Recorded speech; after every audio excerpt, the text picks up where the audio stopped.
Hey up everybody, hope you're doing well indeed. Today we are checking out all of the action in the Shinra League, and we start off with Cosmo Canyon, and a certain player for Cosmo Canyon has finally broken out into the scene. Of course it's going to be Nanaki himself, Red 13, starting us off with a lovely header, 30 seconds into the game to put Cosmo Canyon in front. Nanaki within, step up next with a nicely taken penalty, 2-0 Cosmo Canyon. Murata would send the ball straight down over to Yukada. Yukada sending a good cross over to Nanaki again. Nanaki gets his hat-trick within half an hour.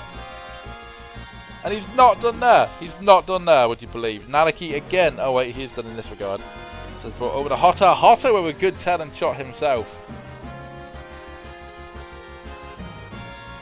The second half would begin. They keep up the same intensity. Nanaki himself dances into the penalty area. Lovely goal. Splitting the net in half nearly. Nanaki gets his 4th goal. And Nifs Kanoya would get one back. Shihara gets into the penalty area, sends it over. That man there, Kakoi, gets one back for Nifs Kanoya. A little bit too little too late, but neither here nor there. And Nakaharao dancing on the area, sends it over to Nanaki. He's been so deadly, and once again he's deadly again. Red 13 getting his 5th goal of the day. Unbelievable performance. It's Cosmo Canyon 6. Nifs Kanoya 1. Yunnan would host Midgar. It's a game in which Shinra would win either way, really, isn't it? But Sephiroth started us off. Lovely darting run, slotting it into the bottom left corner of the net, making it 1-0 to Midgar thus far. Renault down that left flank would send it over to Sheng. Sheng with a low cross over to Elena, who would the most casual belter that we've ever seen into the back of the net. Junon 0, Midgar 2. Costa would travel to Carb, a nice little village for them. Sandal starting us off here, trying to get the ball away from Kume, but with an absolute belter into the back of the net, making it 1-0 for the Calm.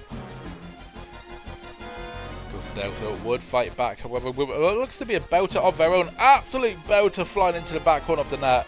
Maruyama with a wonderful goal, and Hitomi with a nicely taken penalty just before or the end of the second half would make it Calm 2, Costa del Sol 1. And Cloud and Tifa would reunite with Barrett as Nibelheim took on Koro. This right here, Kataoka getting the first goal. Tifa would then score a wonderful free kick herself, making it 2-0 to Nibelheim.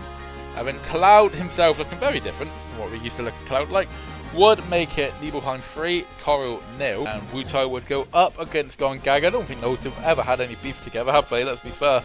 Hamano, great ball over to Higayashi. 38 seconds into the match and Wutai 1-0 up. Yuffie Kisaragi would make it 2-0 to Wutai 15 minutes into the game. And then Night Out would send a lovely cross over to Yuffie again. Yuffie, I think that's her first 2 goals she's ever scored, making it 3-0 to Wutai. And Tasaka would get one back for Gongaga with Sack Fair scoring yet another header. Sack Fair, obviously Gongaga lost, but Sack Fair trying to get the golden boot this season by the seems of it. In good contention at this point, Sack Fair on 7 goals, but Red 13 out of nowhere has boosted onto the scoring charts with 5 goals himself. Midgar top of the league by 3 points at the moment. Calm, I think, are the biggest surprise here. Keep in mind they've got no Final Fantasy characters themselves. Are second in the league. What is happening in this league? What will happen in this league? We'll have to wait and see, my friends. Have a good day. Ta-ta.